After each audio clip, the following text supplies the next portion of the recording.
राजस्थान के एक छोटे से गांव में गौरी नाम की एक गरीब लड़की रहती थी। मिट्टी की टूटी झोपड़ी, फटी पुरानी चुनरी और आंखों में अनगिनत सपने, यही उसकी दुनिया थी। बचपन में ही उसके माता पिता इस दुनिया को छोड़ चुके थे। गांव वाले कभी दया दिखाते तो कभी ताने मारते, लेकिन गौरी के चेहरे पर कभी शिकायत नहीं होती, क्योंकि उसके पास एक ऐसा सहारा था जिस पर उसे खुद से भी ज्यादा भरोसा था। वो सहारा थे बाबा श्याम।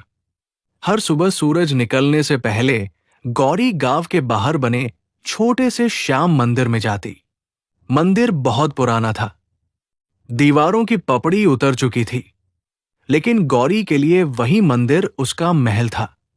वहां जाकर वो आंखें बंद करती और कहती, बाबा, मेरे पास आपको देने के लिए कुछ नहीं है, बस ये थोड़ा सा दूध और मिश्री है, इसे स्वीकार कर लो। गांव वाले उसका मजाक उड़ाते, अरे खुद के खाने को नहीं है और बाबा को दूध मिश्री चढ़ाती फिरती है। लेकिन गौरी कभी बुरा नहीं मानती। वो मुस्कुराकर कहती, जिस दिन बाबा खुश हो जाएंगे मेरी जिंदगी बदल जाएगी। गौरी दूसरों के घरों में बर्तन मांजती, खेतों में मजदूरी करती और जो थोड़ा बहुत पैसा मिलता उसमें से थोड़ा दूध और चुटकी भर मिश्री जरूर खरीदती। कई बार तो खुद भूखी सो जाती, लेकिन बाबा का भोग कभी नहीं रुकता। एक दिन गांव में भयंकर सूखा पड़ गया। खेत सूख गए, कुएं खाली हो गए, लोगों के घरों में खाने तक की कमी हो गई। ऐसे समय में गांव वालों ने मंदिर जाना भी छोड़ दिया, लेकिन गौरी फिर भी रोज जाती रही। उस दिन उसके पास केवल आधा कटोरा दूध था। उसने कांपते हाथों से कटोरा बाबा के सामने रखा और बोली, बाबा, आज बस इतना ही है, लेकिन इसमें मेरा पूरा विश्वास मिला हुआ है। इतना कहकर वो रोने लगी। उसकी आंखों से गिरते आंसू जैसे मंदिर की जमीन को भी भिगो रहे थे। उसी रात मंदिर के पुजारी ने एक अद्भुत सपना देखा। सपने में बाबा श्याम प्रकट हुए, नीले घोड़े पर बैठे, चेहरे पर तेज, और बोले, मेरी बेटी गौरी भूखी रहकर भी मुझे भोग लगाती है। उसका विश्वास मुझे यहां खींच लाता है। समय आने पर मैं उसका जीवन बदल दूंगा। सुबह होते ही पुजारी घबराकर उठे। उन्होंने पूरे गांव को सपना बताया, लेकिन कुछ लोगों ने हंसकर बात उड़ा दी। अगर बाबा इतने ही खुश हैं, तो उस गरीब लड़की की गरीबी क्यों नहीं मिटाते? गौरी ने ये बात सुनी, लेकिन उसके चेहरे पर वही शांत मुस्कान थी। उसने बस मंदिर जाकर कहा, बाबा, मुझे लोगों की बातों से फर्क नहीं पड़ता, आप बस मेरा साथ कभी मत छोड़ना। समय बीतता गया। गौरी अब जवान हो चुकी थी। गांव की और लड़कियां शादी करके अपने घर जा चुकी थी, लेकिन गौरी के लिए कोई रिश्ता नहीं आता, क्योंकि उसके पास ना दहेज था, ना जमीन, ना कोई परिवार। रात को अपनी झोपड़ी में बैठकर वो अक्सर रोती और फिर बाबा की तस्वीर के सामने दीपक जलाकर कहती, बाबा, क्या मेरी किस्मत में शादी नहीं लिखी? क्या मैं हमेशा अकेली रहूंगी? एक दिन गांव में एक अमीर सेठ अपने बेटे के लिए लड़की देखने आया। किसी ने मजाक में गौरी का नाम बता दिया। सेठ ने गौरी को देखा तो उसकी सादगी और संस्कार देखकर प्रभावित हो गया, लेकिन जैसे ही उसे पता चला कि गौरी अनाथ और गरीब है, उसने रिश्ता ठुकरा दिया। गौरी ने कुछ नहीं कहा, बस चुपचाप मंदिर चली गई। उस दिन उसने दूध मिश्री का भोग रखते हुए कहा, बाबा, शायद मैं इस लायक नहीं हूं, लेकिन मेरा भरोसा आज भी आप पर ही है। उस रात अचानक गांव में तेज आंधी और बारिश शुरू हो गई। बिजली कड़कने लगी। लोग अपने घरों में दुबक गए। तभी गांव के बाहर एक बूढ़ा साधु भीगता हुआ गौरी की झोपड़ी के सामने आकर रुका। गौरी तुरंत बाहर आई और बोली, बाबा, अंदर आ जाइए। बाहर बहुत बारिश है। उसके पास खाने को कुछ नहीं था, लेकिन उसने वही बचा हुआ दूध और मिश्री साधु को दे दिया। साधु मुस्कुराकर उसे देखता रहा। उसकी आंखों में अजीब चमक थी। साधु ने पूछा, बेटी, खुद भूखी हो, फिर भी मुझे खिला रही हो, क्यों? गौरी बोली, क्योंकि मेरे बाबा श्याम कहते हैं, भूखे को खिलाना सबसे बड़ा पुण्य है। साधु की आंखें नम हो गई। उसने आशीर्वाद देते हुए कहा, तेरी झोली बहुत जल्द खुशियों से भरने वाली है।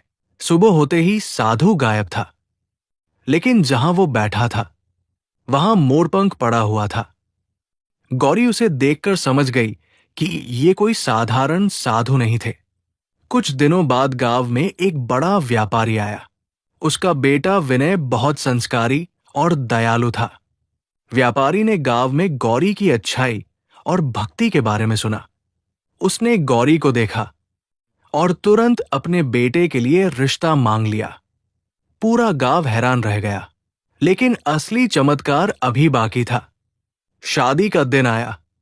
पूरे गांव में खुशी का माहौल था, लेकिन गौरी की आंखों में आंसू थे, क्योंकि उसका कन्यादान करने वाला कोई नहीं था। पंडित ने पूछा, कन्यादान कौन करेगा? सन्नाटा छा गया। गांव वाले एक दूसरे का मुंह देखने लगे। तभी मंदिर की दिशा से घोड़ों की आवाज सुनाई दी। सबकी नजरें उधर मुड़ गई।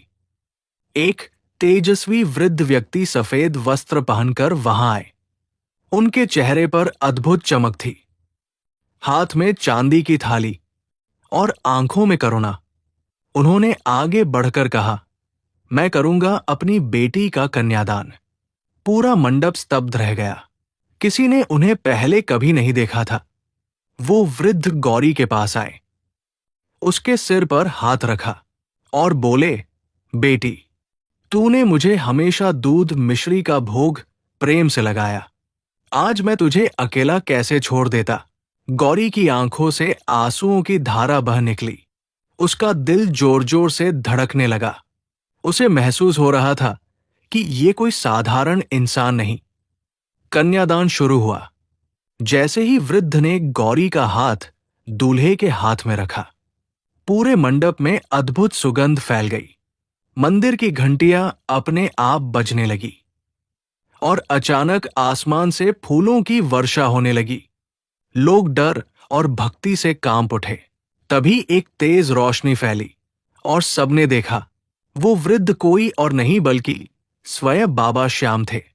नीले वस्त्र, सिर पर मुकुट, हाथ में धनुष और चेहरे पर दिव्य मुस्कान। पूरा गांव हारे का सहारा बाबा श्याम हमारा के जयकारों से गूंज उठा। गौरी फूट फूट कर रोने लगी। बाबा, आपने सच में मेरा कन्यादान किया। बाबा मुस्कुराए और बोले, बेटी, सच्ची भक्ति कभी व्यर्थ नहीं जाती। तूने भूखी रहकर भी मुझे प्रेम दिया। आज मैं तुझे दुनिया की हर खुशी देकर जा रहा हूं। इतना कहकर बाबा धीरे धीरे प्रकाश में विलीन हो गए। उस दिन के बाद गांव वालों की सोच बदल गई। जो लोग गौरी का मजाक उड़ाते थे, वही अब उसकी भक्ति की मिसाल देने लगे। गौरी अपने ससुराल में बहुत सुखी रही, लेकिन उसने कभी बाबा का भोग बंद नहीं किया। हर दिन सबसे पहले दूध और मिश्री बाबा को चढ़ाती और फिर अपने परिवार को भोजन कराती। धीरे धीरे उसकी कहानी दूर दूर तक फैल गई। लोग कहने लगे, अगर सच्चे दिल से बाबा को दूध मिश्री का भोग लगाया जाए तो बाबा हर दुख दूर कर देते हैं। आज भी उस गांव के मंदिर में लोग दूध मिश्री का भोग चढ़ाते हैं, क्योंकि उन्हें विश्वास है कि जिस बाबा ने एक गरीब अनाथ लड़की का कन्यादान किया, वो अपने हर भक्त की पुकार जरूर सुनते हैं। इस कहानी से हमें यही सीख मिलती है कि सच्ची भक्ति धन दौलत नहीं देखती। भगवान को केवल सच्चा प्रेम और विश्वास चाहिए। जो इंसान कठिन समय में भी विश्वास नहीं छोड़ता, उसके जीवन में एक दिन जरूर चमत्कार होता है। क्योंकि भगवान देर जरूर करते हैं, लेकिन अपने सच्चे भक्त का साथ कभी नहीं छोड़ते।